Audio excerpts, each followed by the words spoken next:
Hey everyone, welcome to FO Golf Channel. In this episode, well, in the next couple episodes, we're going to deal with release. Okay, so the lag happens before the release. So first, let's talk about what is a release. Understand, release means you got to have energy to release something. So if you don't have energy, you really actually don't have a release. So a lot of times if you're a hitter, if you're engaging in hitting motion, means your eyes and your hands in the club, you say, hey, I have a ball right, I need a hit.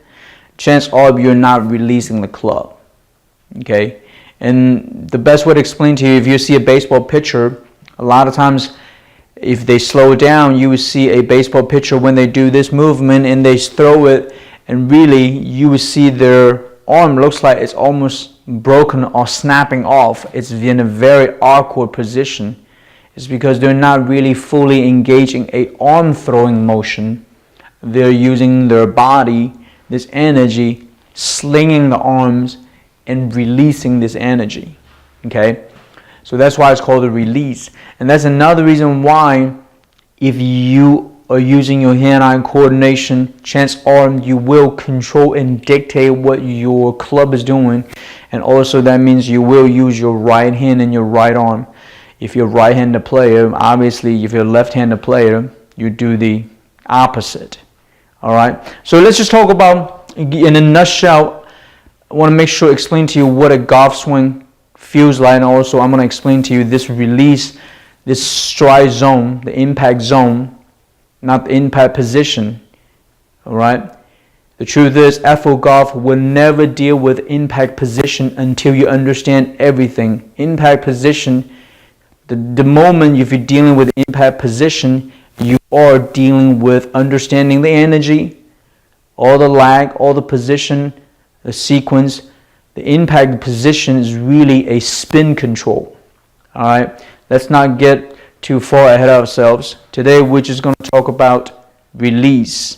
And also we're going to talk about really when you are fully released, you will have a full compression of the ball, of the golf ball. Alright, so let's talk about this real quick. First, I'm going to explain to you what everything and what release is about right about here, the impact zone. So first, let's go to the top of the swing. Okay, so I'm going to set up, and the red, yellow line right here, it is my ball position. I have a 6-iron right now.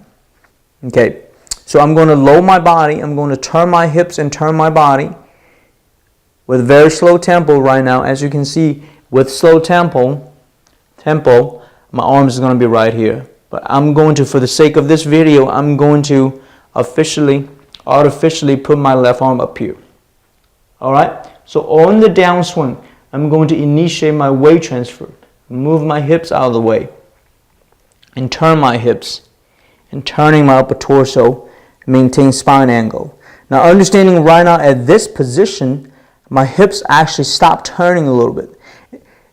When I say stop, they're not completely stopped, they're just decelerating. And then my upper torso is going to turn.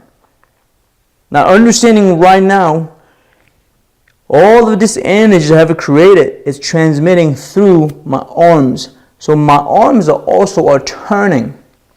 If you're thinking about square ball position, chance are you will minimize the turning of the arms. Then you would jab and you will kind of deliver the club head to the ball.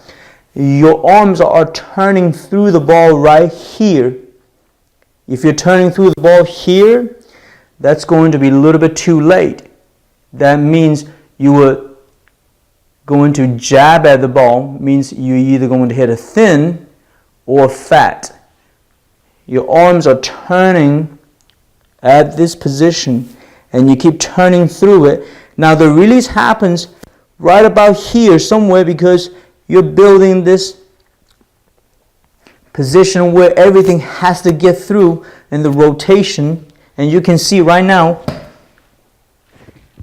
I'm letting the club go, but with very good stability and mobility and pressure of your lower body and your core.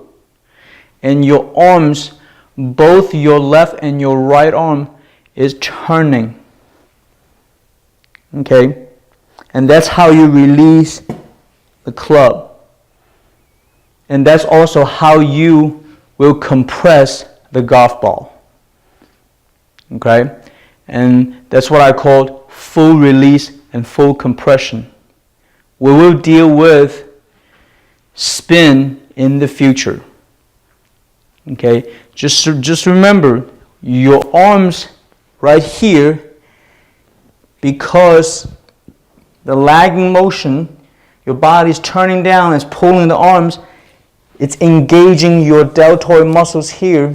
So the turning motion, because the pulling, your body's pulling your left arm, and then this turning motion happens right there. It's turning already. It's keep turning, keep turning, keep turning. Okay? You may have an image where at impact, the club face is actually shut. If that's what you feel like, it is actually correct. Remember, there's no such thing as square impact position. If you're thinking about square impact position, you're too late. Okay? So, in the future, we're also going to talk about the path. Because right now, I'm going to show you one time where a correct path happens. The correct path is what I call the left arm path. So I'm going to turn my hips, turn my core, get to about right here. I'm going to shift and turn my body, allow my body to create this pressure and keep turning, and the arms turning, and then my arms are going outside. Now there's such thing as, I know a lot of you know there's inside out. Remember, the inside out is not something you can dictate. You cannot force an inside out swing. The inside out is a byproduct of your sequence and body rotation and allowing the arms, absorbing the energy, and release the club in a rotational fashion. Okay? So also there's 3 different type of path. We will get into it after we're talking about release. So then the next episode, we're going to talk about what you need to do and what you cannot do. The do's and the don'ts. Alright, so click like and subscribe to our channel. If you have any question, leave a comment, email me. Thank you for watching.